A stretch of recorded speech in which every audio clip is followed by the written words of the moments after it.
Segundo examen parcial. Analicemos los artículos 35 al 116 y 154 al 162 de la Ley Federal del Trabajo, presentada por José Alejandro Rodríguez León, de la materia Legislación Laboral y Seguridad Social. El objetivo de este examen es que el estudiante deberá demostrar comprensión, análisis y aplicación práctica de los artículos de la Ley Federal del Trabajo, explicando conceptos, realizando ejercicios de cálculo y ejemplificando con casos prácticos en un video expositivo con duración mínima de 20 minutos. Para la introducción, les voy a comentar que para comenzar este proyecto les daré una breve explicación de la importancia de la Ley Federal del Trabajo. Como sabemos, esta ley rige las relaciones laborales, siendo uno de los pilares más importantes dentro del ámbito laboral en México, buscando siempre un equilibrio entre sus derechos y obligaciones de ambas partes. Su objetivo principal es garantizar condiciones dignas, seguras y humanas en el trabajo. Entenderla nos permite actuar con responsabilidad, exigir lo que nos corresponde y cumplir lo que nos toca. A lo largo de este proyecto vamos a analizar lo siguiente: los artículos 35 al 116, entre ellos vamos a encontrar jornada, descanso, salarios, aguinaldo, tiempo extraordinario, etc. Y del 154 al 162 encontraremos derechos de preferencia, ascenso e indemnización. En la sección 1 encontramos lo que es la duración, suspensión y fin de la relación de trabajo. En estos artículos encontramos el 35 al 57. Como primer punto, la suspensión. En el artículo 35 nos dice que las relaciones de trabajo pueden ser para obra o tiempo determinado, por temporada o por cierto tiempo indeterminado, y en su caso podría estar sujeto a una prueba o capacitación inicial. A falta de estipulaciones expresas, la relación será por tiempo indeterminado. En el artículo 36 nos señala que de una obra determinada puede únicamente estipularse cuando lo exija su naturaleza. Después nos encontramos con el artículo 37, donde el señalamiento de un tiempo determinado puede estipularse cuando lo exija la naturaleza del trabajo, tenga por objeto sustituir temporalmente a otro trabajador o en los demás casos previstos por la ley. En el artículo 38, las relaciones de trabajo para explotación de minas sin minerales costeables o restauración de minas abandonadas pueden ser por tiempo u obra determinado o para inversión de capital determinado. En el artículo 39, si vencido el término subsiste la materia de trabajo, la relación quedará prorrogada.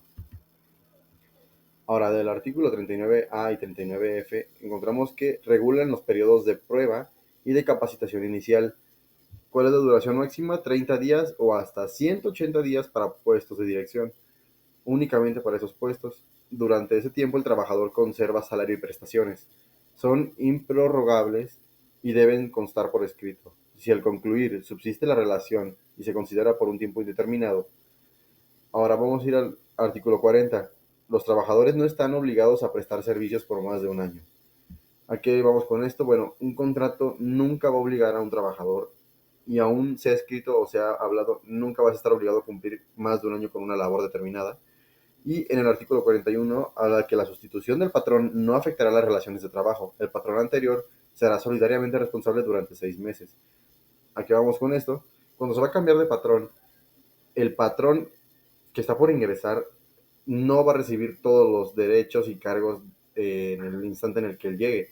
Van a haber un periodo de 6 meses en el cual los derechos y las obligaciones van a quedar en parte pues de la mano del patrón inicial, y todos los trabajadores deben estar informados de este cambio para evitar malentendidos. Ahora vamos a la parte 1.2, que es la suspensión de trabajo. Las causas de suspensión temporal sin responsabilidad que amerite algún otro ámbito legal son enfermedad contagiosa, incapacidad temporal, prisión preventiva, seguida de sentencia absolutoria y el arresto del trabajador. El quinto punto son servicios y cargos públicos obligatorios, entre otros. En el artículo 42 bis encontramos que en caso de contingencia sanitaria se aplicará lo dispuesto en el artículo 429, fracción 4. Ahora, en el artículo 43, nos habla de que la suspensión surte efecto desde el inicio del hecho hasta su conclusión según cada causa. En el artículo 44 encontramos que el tiempo de servicio en la Guardia Nacional cuenta para la antigüedad. ¿A qué vamos con esto? El ingreso en la Guardia Nacional también es una causa de suspensión sin retribuciones negativas, porque es un servicio que va directamente al país. Entonces, durante el tiempo que un trabajador esté sirviendo en la Guardia Nacional, sus pagos, sus prestaciones, todo se sigue guardando y de igual manera cuenta para la antigüedad. En el artículo 45, el trabajador deberá regresar al trabajo al día siguiente de determinar la causa de suspensión. En el artículo 46, el trabajador o patrón podrá rescindir la relación de trabajo por causa justificada sin responsabilidad. Ahora llegamos a la parte 1.3, la rescisión. En el artículo 47 nos explica que las causas de rescisión sin responsabilidad para el patrón son 15 fracciones, por ejemplo.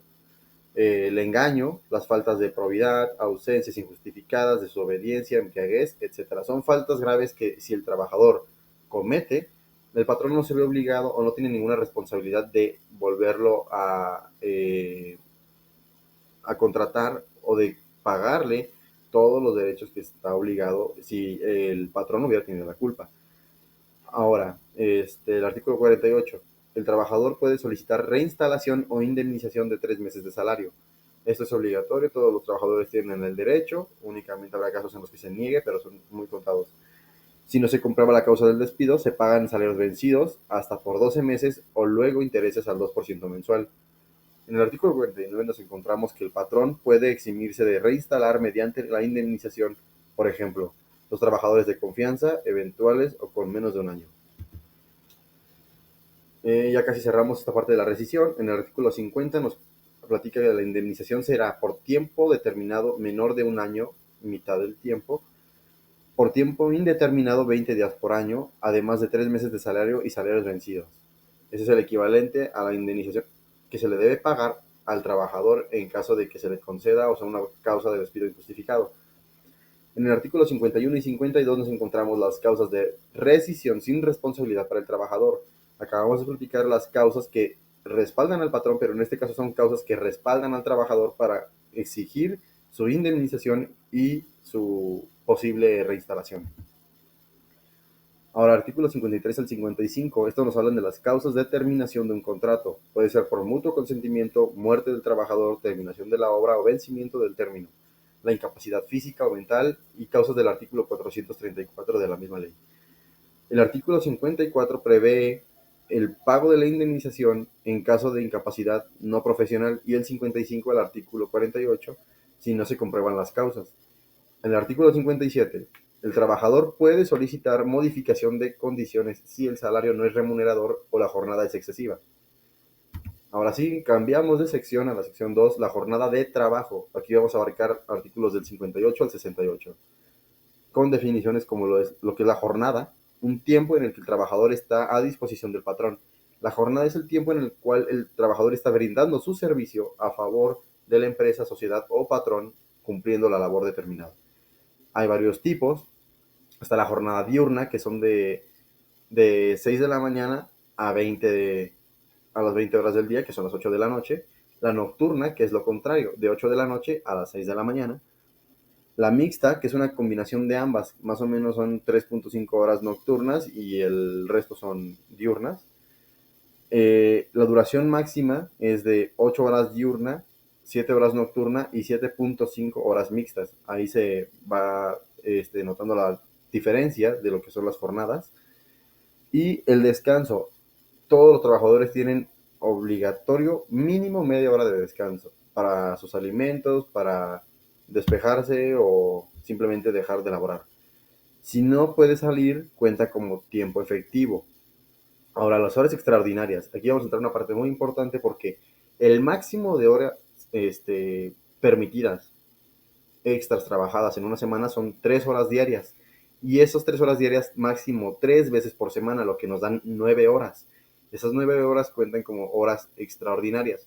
Si se cumplen estas horas extras, cada una de esas horas se paga al 100% más, o sea, el doble. Pero si sobrepasa o si excede las 9 horas, a partir de la décima se paga como hora excedente. Estas se pagan 200% más, o sea, el triple. Ahora, la jornada de trabajo. Aquí tenemos un ejemplo de cálculo salarial. La jornada continua en una oficina de 7 a.m. a 3 p.m. es una jornada diurna. Bueno, nos especifica que ahí están los beneficios que vienen incluidos en la paga. Viene la comisión, que son 300 pesos, y el salario por hora. Tenemos que el salario por hora son 39.28 pesos. A esto lo vamos a multiplicar por 8, que son las horas trabajadas, y nos da un total de 314.28, que es el salario diario. Esos 314.28 los vamos a multiplicar por 7 para que nos dé 2.200, que es el salario semanal. Y a ese salario semanal le vamos a sumar todo. Le vamos a sumar desde los beneficios, la comisión, y nos va a dar un total de 2.800 pesos, que es el salario que se debe de pagar cada semana. Ahora, el ejemplo de cálculo de horas extras y excedentes. Por ejemplo, un trabajador acumuló 24 horas extras en el periodo semanal. Únicamente recordemos que hasta la novena se considera extraordinaria, que son pagadas al doble. Si sobrepasa la novena llegando a la décima, esas se pagan al triple. Entonces tenemos un total de 24 horas. A esas 24 horas le vamos a restar 9, que son las 9 extraordinarias, y nos quedan 15, que son excedentes. Ahora, tenemos el salario semanal. El salario semanal es de 2.200 pesos. Entre 7 nos da 314.28, que es el salario diario.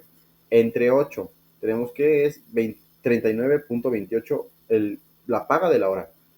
Ahora, este pago de la hora lo vamos a multiplicar por las 9 horas extraordinarias, y estas se pagan al doble. Entonces lo vamos a volver a multiplicar por 2 para que nos dé el total de 707.04, que es el total de las horas extras trabajadas. Pero no hemos considerado las horas extraordinarias. A estas las vamos a multiplicar por las 15 horas extraordinarias, excedentes, por 3, ya que se pagan al triple, y nos da un total de 1.767.6 horas excedentes. Al sumarlo nos da un total de 2.474.64 total de horas extras. Llegamos a la sección 3, días de descanso y días obligatorios. En este vamos a abarcar del artículo 69 al 75. El artículo 69 nos dice que por cada 6 días de trabajo hay uno de descanso o goce obligatorio con salario incluido. En el artículo 70 nos dice que de preferencia debe ser el domingo. Es considerado en la mayoría de los trabajos como el día de descanso por preferencia. Y después también nos dice que si se elabora el domingo, se paga prima dominical del 25%. Aquí vamos con esto. Si el domingo se trabaja, ese pago diario, ese sueldo diario, se va a multiplicar por 0.25, y ese excedente también se va a añadir al pago del día. Ahora, el artículo 72. Los trabajadores no están obligados a prestar servicios en un día de descanso, salvo causa extraordinaria. En el artículo 73, si se trabaja un día de descanso, se paga el doble. Aquí va relacionado con el artículo 72. Ninguna persona está obligada a trabajar en un día de descanso, pero si esa persona decide trabajar por mérito propio, este día se le va a pagar al doble. Ahora, el artículo 74. Los días de descanso obligatorios son 1 de enero, 5 de febrero, 21 de marzo, 1 de mayo, 16 de septiembre, 20 de noviembre, 1 de diciembre, en caso de que sea el cambio de poder, y 25 de diciembre, entre otros que son determinados por la ley. Y ahora, el artículo 75 nos dice que si se trabaja en un día festivo se paga al triple. No es un día de descanso, es un día festivo, por lo cual es más mérito la paga. Y aquí les vamos a poner un ejercicio. ¿Qué pasa si un trabajador trabaja en un día festivo? Pongamos un ejemplo. Si un trabajador tiene un sueldo de 3.500 pesos semanales, y él decide trabajar el día 1 de mayo, que es un día festivo, no laborado, este se le va a pagar al triple, por lo que 3.500 entre 7 nos da 500 pesos diarios. Esto multiplicado por 3 nos da 1.500, y este se le va a pagar más su semana completa que se elaboró. Entonces, tenemos que él tenía 3.500 semanales, habrá un día que se le va a pagar al triple, entonces va a terminar ganando 4.500 pesos. Llegamos a la sección 4. Vacaciones, aguinaldo y salario integrado. El artículo 76 al 89. Los artículos 76 al 81 nos habla de las vacaciones mínimas, que son de 12 días continuos. Tras el primer año irá aumentando 2 días por cada año hasta llegar a 20, y luego de cada 5 años irá aumentando también de 2 en 2. Aquí vamos con esto. El primer año todos los trabajadores tienen 12 días asegurados de vacaciones. El segundo año 14, el tercero 16, el cuarto 18, el quinto 20. Y a partir de llegar al 20, cada 5 se va a aumentar 2. Entonces, ahora que cumpla 10 años trabajando, va a poder acceder a los 22 días de vacaciones, y así consecutivamente. El artículo 87 nos habla de que el trabajador tiene derecho a un aguinaldo anual mínimo de 15 días de salario. Este deberá pagarse antes del 20 de diciembre.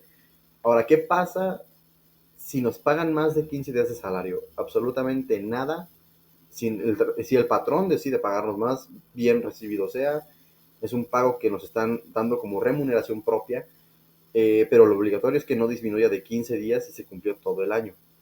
En los artículos 84 al 89, el salario integrado incluye cuotas diarias, gratificaciones, primas, comisiones, prestaciones en especie y cualquier otra cantidad pagada. Debe pagarse en moneda de curso legal, no vales ni mercancías igual al salario para igual trabajo. Aquí vamos con esto, el pago debe ser en efectivo o en transferencia, pero meramente en cantidad monetaria, no valen vales, no vale mercancía, no vale absolutamente nada que no sea una cantidad. Ahora, vamos a hacer un ejercicio del cálculo del aguinaldo. Tenemos entendido que el aguinaldo es un pago correspondiente a pagar antes del 20 de diciembre y es equivalente a 15 días mínimo. Aquí vamos con esto. Tenemos que un salario semanal de 4,200 pesos por semana lo vamos a dividir entre 7, que son los días trabajados. Nos queda un total de 600, que es el salario diario. Ese 600 lo vamos a multiplicar por 15, que son los días proporcionales del aguinaldo, y nos queda que recibiría un total de 9,000 pesos de aguinaldo. Pero ¿qué pasa si un trabajador entró a la mitad del año y no cumple con los 365 días? ¿No va a recibir aguinaldo? No. Esa persona sí va a recibir aguinaldo, pero va a recibir el proporcional a los días que laboró en la empresa. Por ejemplo, tenemos que el salario diario es de 600 y estuvo 183 días de los 365 del año en la empresa. Entonces lo que haremos será lo siguiente, 183 días laborados por 15, que es la cantidad que se deberá pagar entre los 365 días. Es una regla de 3 que nos da que el total que se le va a pagar son 7,52 días, es el equitativo. Este lo vamos a multiplicar por 600, que es el salario diario, y nos da un total de 4,512,32 pesos. Las reglas del salario. Aquí ya cambiamos otra vez de sección. Este son artículos del 90 al 116. El artículo 90 nos habla que el salario mínimo no es la cantidad, es la cantidad menor que se debe recibir en efectivo el trabajador por los servicios prestados en una jornada de trabajo. Debe ser suficiente para satisfacer las necesidades normales de un jefe de familia. Ahora, el artículo 91 nos dice que los salarios mínimos se fijarán por una comisión nacional integrada de manera tripartita por representantes de los trabajadores, de los patrones y del gobierno. Ahora, el artículo 92 nos dice que en la fijación de salarios mínimos se considerará la zona geográfica y las condiciones económicas de cada región. ¿Eso a qué se debe? Bueno, eso se debe a que no es la misma paga en la zona norte que en la zona sur, debido a que es diferente la inflación, es diferente los costos y la calidad de vida. Ahora, el artículo 93 nos habla de que nadie puede recibir un salario inferior al mínimo. Si se pacta uno menor, se aplicará el salario mínimo vigente. Nadie puede recibir un salario menor y en caso de ser así, esto no es válido. Así se haya firmado, no aplica. Debe recibir el mínimo por lo menos. Ahora, el artículo 94 nos habla que los salarios mínimos no podrán ser objetivo de compensación, descuento o reducción, salvo en casos previstos por la ley. En el artículo 95 nos dice que el salario mínimo quedará exceptuado de embargo, compensación o descuento, salvo en los casos de pensiones alimenticias decretadas por autoridad competente. En el artículo 96 nos habla que los salarios mínimos generales regirán para todos los trabajadores del área geográfica correspondiente y los profesionales para determinados oficios o profesiones. En el artículo 97 nos dice que el trabajador no está obligado a devolver parte de su salario ni a efectuar pago alguno por derecho de entrada al trabajo, multas o contribuciones ilegales. Todo eso que son multas, que algún impuesto, alguna comisión para el patrón, todo eso está denegado, está prohibido, es ilegal, no es válido. Bueno, artículo 98 y 99 nos dice que el derecho a recibir el salario es irrenunciable. Nadie puede ejercer una labor sin recibir una paga a cambio. Ninguna persona puede intervenir en su pago o disposición salvo el trabajador o sus representantes legales. El pago del salario deberá efectuarse directamente al trabajador. Solo en casos previstos por la ley puede hacerse a otras personas. Aquí vamos con esto. Si un trabajador tiene algún representante legal que deba recibir la paga, bueno, esto debe estipularse en el contrato y de igual manera debe ser previsto por la ley para que no haya temas legales y de igual manera que el trabajador esté consciente de que la paga no irá directamente hacia él, sino irá a su representante. En el artículo 100, los salarios se pagarán en el lugar donde los trabajadores presten sus servicios. No lo puedes pagar en otra empresa, tiene que ser en el mismo lugar donde se trabajó. Artículo 101. El salario se pagará en moneda de curso legal. Queda prohibido hacerlo en mercancías, vales, fichas u otros signos representativos con los que se pretenda sustituir la moneda. Mismo caso de los artículos anteriores. No vale ningún tipo de moneda, no vale ningún tipo de vale, de ficha, de divisa. Bueno, divisa podría aplicar, pero en ciertos casos donde se estipule que se podrá pagar en divisa o en la moneda nacional. Fuera de esto, no aplica. En el artículo 102 nos habla que el salario se cubrirá por periodos no mayores de una semana para los trabajadores manuales y de 15 días para los demás trabajadores. Artículo 103. Cuando el pago se realice mediante transferencia, depósito o tarjeta, el trabajador podrá disponer libremente de su salario sin que le generen comisiones o descuentos. Aquí vamos con esto. Si se deposita la cantidad del salario semanal, este no puede ser alterado, no puede recibir cierta cantidad de intereses ni nada, es la cantidad completa tal cual es y puede gozar de la cantidad entera. Artículos 104 y 105 nos dice que los salarios y prestaciones deben pagarse en días y horas de trabajo, así como queda prohibido efectuar el pago del salario en cantinas, cafés, tabernas, fondas o tiendas, salvo que los trabajadores en esos establecimientos. Fuera de eso, nadie puede pagarte tu salario en un café, nadie puede pagarte en una cantina, taberna, etcétera. Si tú no laboras ahí, tu pago debe ser donde tú laboras específicamente y punto. En el artículo 106 nos dice que el patrón no puede retener el salario del trabajador salvo por disposición legal, a menos de que un trabajador cuente con una orden de pensión alimenticia, la cual no fue pagada, y la ley disponga o cree una multa en la cual se sanciona al trabajador y el dinero tenga que irse dirigido a su familia. A menos de esos casos puede ser retenido el dinero. Fuera de ahí está prohibido. En el artículo 107, si el patrón no paga el salario completo en la fecha establecida, el trabajador puede rescindir a la relación laboral con derecho a indemnización conforme al artículo 50. Pasamos al artículo 108 y 109. En este, el salario debe fijarse por unidad de tiempo, por unidad de obra, por comisión, a precio alzado o de cualquier otra forma convenida, siempre que sea remuneradora. Para determinar el monto del salario se tomarán en cuenta la cantidad, la calidad del trabajo, la eficiencia y la antigüedad del trabajador. En el artículo 110, solo podrán hacerse descuentos al salario en casos siguientes, como pago de deudas al patrón por anticipos, pago de rentas por habitaciones arrendadas al trabajador, pago de abonos a la institución de Fondo Nacional de la Vivienda, artículos 111 y 112, etcétera. Pero son los principales. Fuera de ahí no puede hacerse algún descuento, no pueden quitarte una parte de tu dinero, tú tienes que exigirlo tal cual como está dictado en el contrato. Los descuentos autorizados no podrán exceder el 30% del salario del trabajador y no se podrán aplicar descuentos, compensaciones o retenciones que dejen al trabajador con un salario inferior al mínimo. En el artículo 113 y 114, los patrones deberán llevar un registro de los pagos efectuados a cada trabajador, especificando los descuentos que se realicen.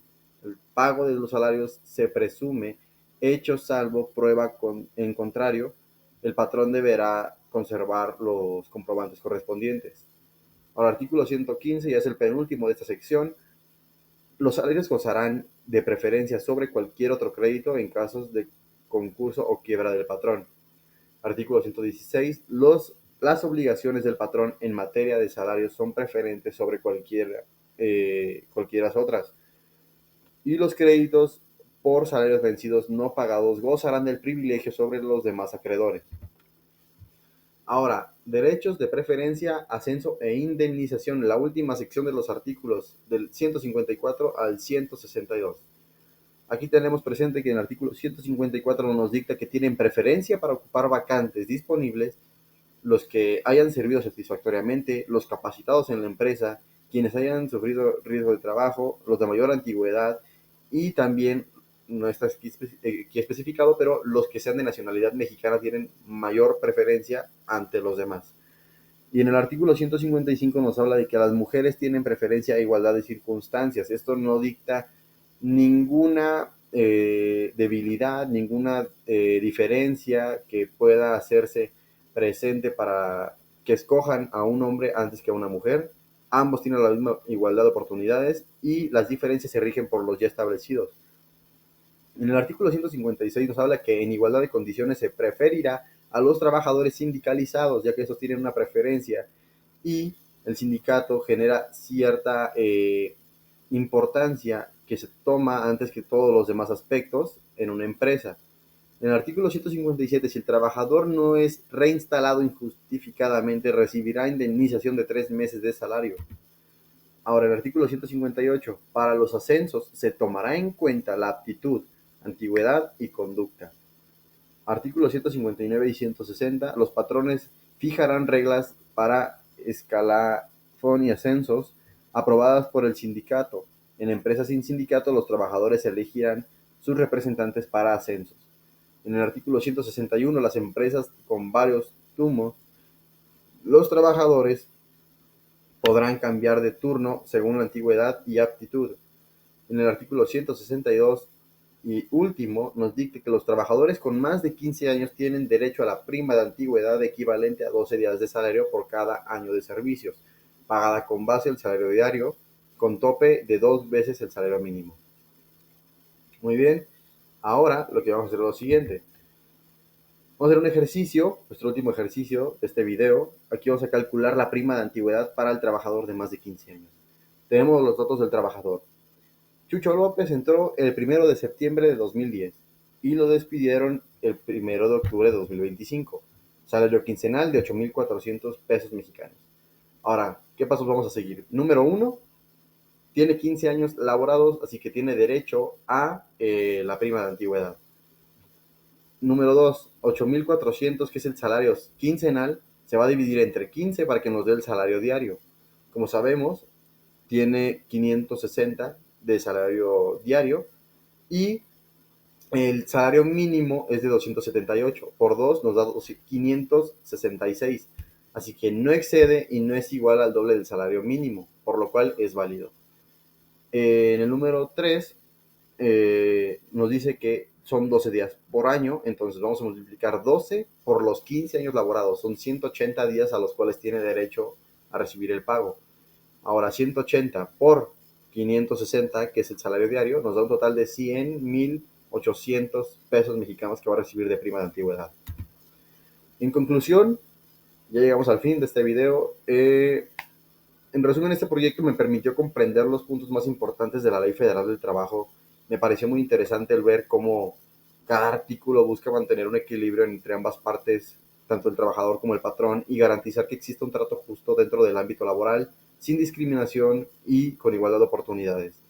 Y reflexionando sobre todo lo que aprendí, considero que pues, conocí muchos de nuestros derechos laborales, que es algo fundamental porque muchas veces las personas no tenemos el conocimiento de lo que establece la ley y eso puede llevar a abusos o a perder beneficios que por ley nos corresponden. Y también pues es importante saber cómo funciona la Ley Federal del Trabajo, que al final de cuentas nos da la seguridad y nos prepara mejor para el momento en el que entremos al mundo laboral, pues nos formen y podamos ser una parte como un ciudadano consciente e informado que de igual manera como nos beneficie podamos beneficiar a otros que ocupen la ayuda. Y pues con esto llegamos al final del video. Muchísimas gracias, agradezco su atención, espero que les haya gustado y les haya servido este resumen de la Ley Federal del Trabajo. Cualquier duda, o sea, que lo pueden poner en los comentarios. Profe Chiqui, lo quiero mucho. Y pues nada, bye.